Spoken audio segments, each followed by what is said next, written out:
নমস্কাৰ এই মুহূৰ্তত আহি পৰিছে ৰাজ্যখনৰ বাবে খন্দিয়াৰ কেইবাটাও big breaking news.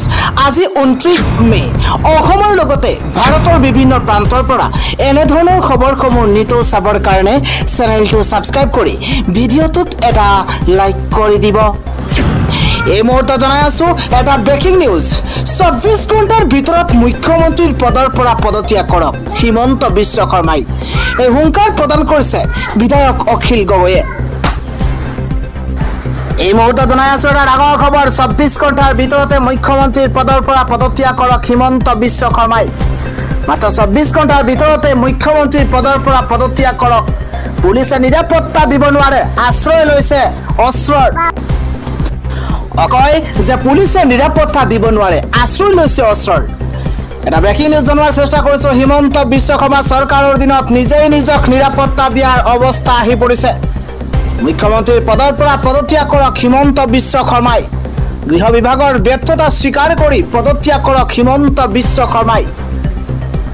Himanta Biswa Sarma চৰকাৰে মাৰণাস্ত্ৰৰ লাইচেন্স দিম বুলি ঘোষণা কৰাৰ পাছতেই খৰব হৈ পৰিছে বিধায়ক অখিল গগৈ।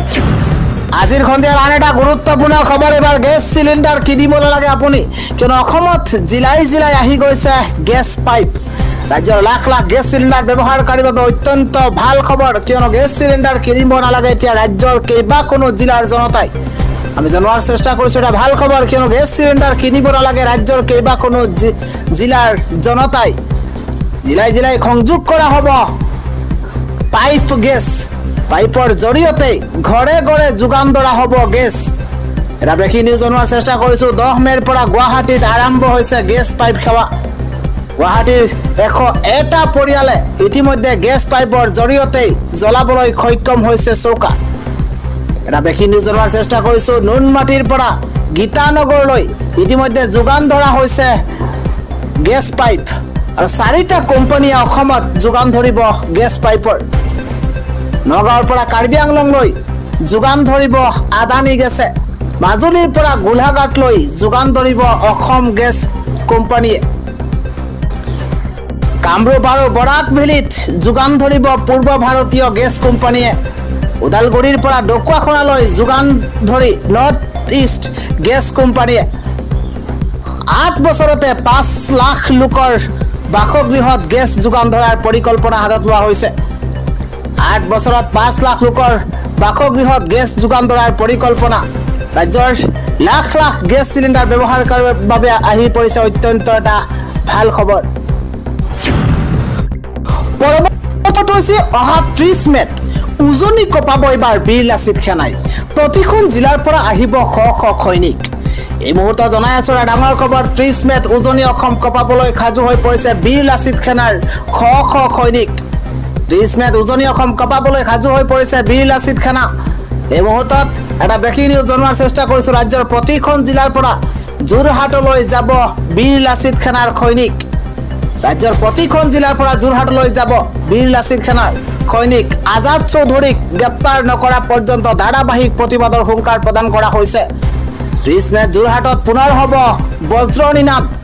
এই মুহূৰ্তত এটা ডাঙৰ খবৰ জনোৱাৰ চেষ্টা কৰিছো। আজিও যোৰহাটত বিক্ষোভ কাৰ্যসূচী বীৰ লাচিত সেনাৰ। 30 মেত প্ৰতিখন জিলাৰ লাচিত সেনাৰ সৈনিকে যোৰহাটত সাব্যস্ত কৰিব তীব্ৰ প্ৰতিবাদ। এই মুহূৰ্তত এটা ডাঙৰ খবৰ জনোৱাৰ চেষ্টা কৰিছো। ৰাজ্যৰ প্ৰতিখন জিলাৰ পৰা যোৰহাটলৈ যাব বীৰ লাচিত সেনাৰ সৈনিক। আন এটা খবৰ হৈছে বাংলাদেশীৰ বিৰুদ্ধে চলা অভিযানক লৈ এবাৰ AIUDFৰ বিধায়ক আশ্ৰাফুল হুছেইনে এক ডাঙৰ মন্তব্য কৰিছে। আশ্ৰাফুল হুছেইনে কৈছে যে বাংলাদেশত তেওঁলোকৰ ঠিকনা কতো নাই, ইয়াতেই জন্ম, ইয়াতেই আছে ভাই ককাই। আন এটা গুৰুত্বপূৰ্ণ খবৰ হৈছে এবাৰ বীৰ লাচিত সেনাৰ নেতা শৃংখল চলিহাই বিচাৰিছে এইবাৰ মাৰণাস্ত্ৰৰ লাইচেন্স। শৃংখল চলিহাই বিচাৰিছে মাৰণাস্ত্ৰৰ লাইচেন্স। মুখ্যমন্ত্ৰী হিমন্ত বিশ্ব শৰ্মাৰ ঘোষণাৰ পাছতেই মাৰণাস্ত্ৰৰ লাইচেন্স বিচাৰিছে শৃংখল চলিহাই। এই মুহূৰ্তত এটা ডাঙৰ খবৰ জনোৱাৰ চেষ্টা কৰিছো। মুখ্যমন্ত্ৰীৰ ঘোষণাৰ পাছতেই মুখ্যমন্ত্ৰী হিমন্ত বিশ্ব শৰ্মাৰ ঘোষণাৰ পাছতেই মাৰণাস্ত্ৰৰ লাইচেন্স বিচাৰিছে শৃংখল চলিহাই। য'ত বাংলাদেশীৰ সংখ্যা বাঢ়ি গৈছে, সেই অঞ্চলৰ ৰাইজ অৰ্থনৈতিকভাৱে দুৰ্বল। এই মন্তব্য কৰা পৰিলক্ষিত হৈছে ধিং বাগবৰ জনিয়া আদিৰ লোকসকল অৰ্থনৈতিকভাৱে দুৰ্বল মন্তব্য শৃংখল চলিহাৰ আৰু সেই কাৰণেই তেওঁলোকৰ নিজাকৈ এটা আৰ্মছ কিনিবলৈ পইচা নাই মই আহ্বান জনাইছো চৰকাৰে এটা আৰ্মছ কিনি দিয়ক লগতে মোকো এখন লাইসেন্স লাগে লাইসেন্স এখন দিবৰ বাবে তেখেতক অনুৰোধ জনাইছো মন্তব্য কৰিছে বীৰ লাচিত সেনাৰ নেতা শৃংখল চলিহাই বিচাৰিছে মাৰণাস্ত্ৰৰ লাইসেন্স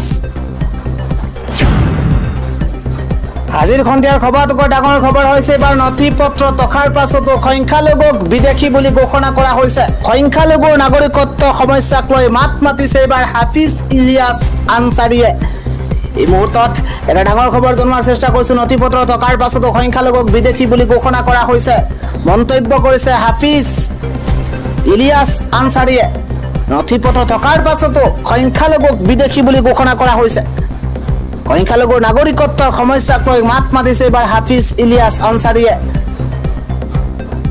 প্ৰতিগৰাকী সংখ্যালঘুক এই ভিডিঅ' প্ৰচাৰ কৰাৰ আহ্বান হাফিজ ইলিয়াছ আনসাৰীৰ বাংলাদেশী বুলি চিনাক্ত হোৱা মৰিগাঁৱৰ শিক্ষক খাইৰুল ইছলামক লৈ মন্তব্য কৰিছে এই সমস্যা এতিয়াই সমাধান নকৰিলে 500 বছৰলৈ থাকিব এই সমস্যা সকলো নথিপত্ৰ থকাৰ পাছতো সংখ্যালঘুক বিদেশলৈ বাংলাদেশলৈ পঠিওৱা হৈছে এগৰাকী শিক্ষক কেনেকৈ বাংলাদেশী হ'ব পাৰে এই প্ৰশ্ন উত্থাপন কৰিছে হাফিজ ইলিয়াছ আনসাৰীয়ে আটা গুৰুত্বপূৰ্ণ খবৰ হৈছে ৰাজ্যৰ ভিন্ন প্ৰান্তত আৰম্ভ হৈছে নাৰায়ণপেৰা বৰষুণ আৰু তাৰ মাজতে দেখিবলৈ পোৱা গৈছে গুৱাহাটী মহানগৰীত এক অভাৱনীয় পৰিস্থিতি গুৱাহাটী মহানগৰীৰ ভিন্ন প্ৰান্তত এইবাৰ কৃত্ৰিম বানে জলাকলা খুৱাইছে যোৰাবাটত ভয়াৱহ হাৰত বৃদ্ধি পাইছে পানী পৰাপক্ষত যোৰাবাট হৈ গুৱাহাটীলৈ আপুনি নাহিব এই মুহূৰ্তত এটা ডাঙৰ খবৰ জনোৱাৰ চেষ্টা কৰিছো পৰাপক্ষতে যোৰাবাট হৈ গুৱাহাটীলৈ নাহিব কিয়নো এবুকু পৰ্যন্ত বৃদ্ধি পাইছে যোৰাবাটৰ পানী ডুব গৈছে সকলো দোকান পোহাৰ বাহন এই মুহূৰ্তত এটা ডাঙৰ খবৰ জনোৱাৰ চেষ্টা কৰিছো উৰণ খেতুৰ তলত খাগৰ সদৃশ পৰিৱেশৰ সূচনা হৈছে গুৱাহাটী মহানগৰীত উজনিৰ পৰা অহা গাড়ী আবদ্ধ হৈ আছে ৰাজপথত এটা ব্ৰেকিং নিউজ জনোৱাৰ চেষ্টা কৰিছো বানৰ ফলত তীব্ৰ যান-জঁট আবদ্ধ হৈ পৰিছে এম্বুলেন্স পৰ্যন্ত জনতাৰ মাজতে হাহাকাৰ পৰিৱেশৰ সূচনা হৈছে গুৱাহাটীৰ ভিন্ন প্ৰান্তত কি এবুকু কি এককাল পৰ্যন্ত পানী হোৱা পৰিলক্ষিত হৈছে ৰাজপথৰ মাজতে আবদ্ধ হৈ পৰিছে খ বাহন কিয়নো ৰাজ্যৰ ভিন্ন প্ৰান্তত আৰম্ভ হৈছে নেৰানেপেৰা বৰষুণ আৰু তাৰ মাজতে গুৱাহাটীৰ দৃশ্য দেখিলে আপোনাৰ চকু কপালত উঠিব এক খাগৰ সদৃশ পৰিৱেশৰ সূচনা হৈছে যোৰাবাটৰ ৰাজপথত আৰ এটা গুৰুত্বপূৰ্ণ খবৰ হৈছে এবাৰ গৌৰৱ গগৈ কথা কৈ বিপদত পৰিছে ৰিপুন বৰা সিএম ভিজিলেন্স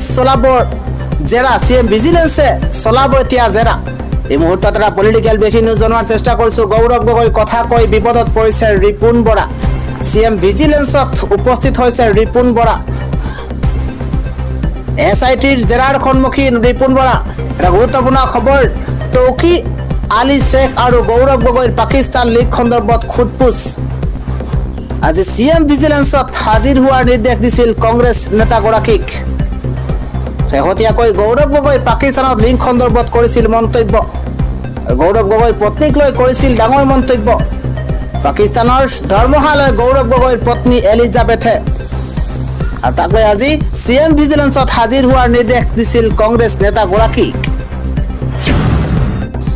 আন এটা ডাঙৰ খবৰ হৈছে উজনিত শৃংখল চলিহাই উদ্ভণ্ডালি আৰম্ভ কৰিছে হিমন্ত বিশ্ব শৰ্মা চৰকাৰে শৃংখল চলিহাক গ্ৰেপ্তাৰ কৰক গড়ত উঠিছে এবাৰ সংখ্যালঘু সংগ্ৰাম পৰিষদ এই মুহূৰ্তত জনাই আছো ডাঙৰ খবৰ উজনিত শৃংখল চলিহাই উদ্ভণ্ডালি আৰম্ভ কৰিছে মন্তব্য এবাৰ সংখ্যালঘু সংগ্ৰাম পৰিষদ বিদেশী খেদাৰ দায়িত্ব শৃংখল চলিহাৰ নহয় বিদেশী খেদাৰ দায়িত্ব শৃংখল চলিহাৰ নহয় শৃংখল চলিহা কোন হয় বুলি প্ৰশ্ন কৰিছে শৃংখলৰ উদ্ভণ্ডালি সংখ্যালঘুৱে সহ্য নকৰে এই মুহূৰ্তত ডাঙৰ খবৰ শৃংখল চলিহাক শীঘ্ৰেই নাকি লগাওক এবাৰ হিমন্ত বিশ্ব শৰ্মা চৰকাৰে শৃংখলক গ্ৰেপ্তাৰ কৰক নহলে উজনিত অশান্ত পৰিস্থিতিৰ সৃষ্টি শৃংখল চলিহাৰ উজনিত অশান্ত পৰিস্থিতিৰ সৃষ্টি হলে শৃংখল চলিহা দায়ী বুলি মন্তব্য নহলে শৃংখল চলিহাই ইয়াৰ পৰিণাম ভুগিব লাগিব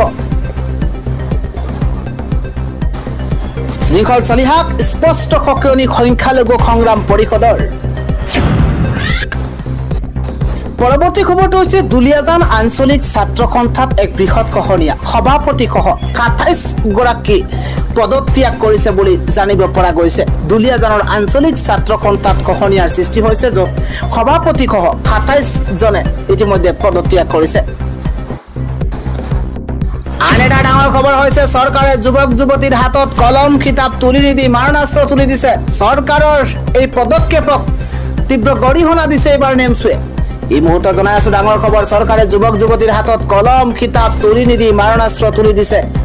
চৰকাৰে এনে কাণ্ড কৰিছে, ৰাজ্যৰ গৃহ বিভাগ সম্পূৰ্ণৰূপে ব্যৰ্থ হৈছে। সাধাৰণ নাগৰিকক নিৰাপত্তা দিয়াত চৰকাৰ ব্যৰ্থ হৈছে। চৰকাৰে হিন্দু মুছলমানৰ মাজত সংঘাত সৃষ্টি কৰিব বিচাৰিছে। ৰাজ্যৰ শিক্ষা ব্যৱস্থা উন্নয়নৰ সলনি চৰকাৰে অদৰকাৰী পদক্ষেপ গ্ৰহণ কৰিছে। মুখ্যমন্ত্ৰীৰ এই পদক্ষেপক দুৰ্ভাগ্যজনক আখ্যা দিছে এইবাৰ নেমচুৱে। চৰকাৰে যুৱক যুৱতীৰ হাতত কলম কিতাপ তুলি নিদি এইবাৰ মাৰণাস্ত্ৰ তুলি দিয়াৰ গুৰুতৰ অভিযোগ উত্থাপন কৰিছে। আন এটা খবৰ হৈছে বাংলাদেশী বিতৰণৰ নামত নাটক কৰিছে চৰকাৰে। ধৰ্মীয় সংখ্যালঘুৰ ওপৰত টাৰ্গেট মানি লোৱা নহ'ব বুলি এইদৰে খৰব হৈ পৰিছে এইবাৰ আমচু। ৰাজ্য চৰকাৰে বাংলাদেশী বিতৰণৰ নামত কৰিছে এক ধৰণৰ নাটক। একপক্ষীয়ভাৱে ধৰ্মীয় সংখ্যালঘুক টাৰ্গেট কৰিছে এইখন চৰকাৰে, আৰু বিতৰণ প্ৰক্ৰিয়া আখুৱাপূৰ্ণ হৈছে। অসমৰ জনতাৰ মাজত বিভাজন সৃষ্টি কৰিছে হিমন্ত বিশ্ব শৰ্মাই, এই অভিযোগ উত্থাপন কৰিছে আমচুৱে।